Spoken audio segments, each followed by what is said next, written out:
আসসালামু আলাইকুম। আমরা আমাদের কোচিংয়ে নতুন প্লেস পেয়ে গেছি। আমরা আগে যেখানে কোচিং করাতাম সেখানে আর কোচিং করাতে দিচ্ছে না, তাই আমাদের অনেকদিন থেকে একটি কোচিং প্লেস খুঁজতেছিলাম। তো অবশেষে প্রকৃতির মাঝে একটি কোচিং সেন্টার খুঁজে পেয়েছি।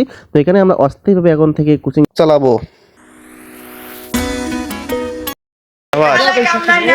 মামুন সাহেব কি বলবেন, কি করবেন বলেন? কি করবো বলতে আমরা কাজ করতে আপনার মনে করেন কিছু একটা চাকরি হলে আপনি বিয়ে শাদী করে ফেলান। হ্যাঁ না সিরিয়াসলি বিয়ে খাওয়া দরকার আচ্ছা আছে। পাত্রী দেখেন পাচ্ছি।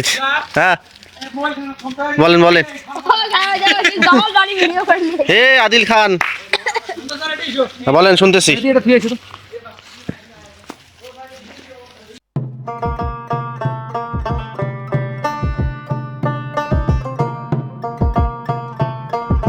কিছু বলেন স্যার, কিছু বলেন, কাজ করতেছেন কিছু বলে যান। অবশ্যই আমরা একটি নতুন কোচিং সেন্টার খোলার জন্য এখানে কার্যক্রম চালিয়ে যাচ্ছি। আপনারা দেখতে পাচ্ছেন ইতিমধ্যে আমাদের ছাত্র এবং শিক্ষক মহোদয় এবং আরো অনেকে আমাদের কার্যক্রমে যোগ দিয়েছেন। আনন্দ করতে হবে তো। পরিষ্কার পরিচ্ছন্নতার কাজ করতেছি আর কি। কাজ শেষে আচ্ছা আমাদের কোচিং সম্পর্কে আরো কথাবার্তা হবে, আপনারা দেখবেন। অবশ্য আমরা নতুন কাজ আছে আমরা নতুন কাজ আছি।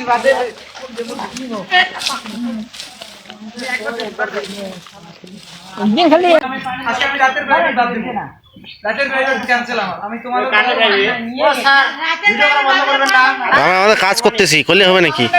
দরকার আছে নাকি স্যার? প্রমোশন অবশ্যই দরকার আছে। প্রমোশন না করলে আমাদের ছাত্র খাবো কোথায়?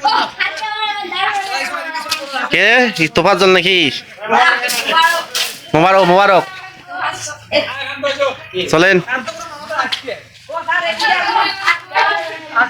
এই যে আছে তো। স্যার আসেন, ওই স্যার বলছি।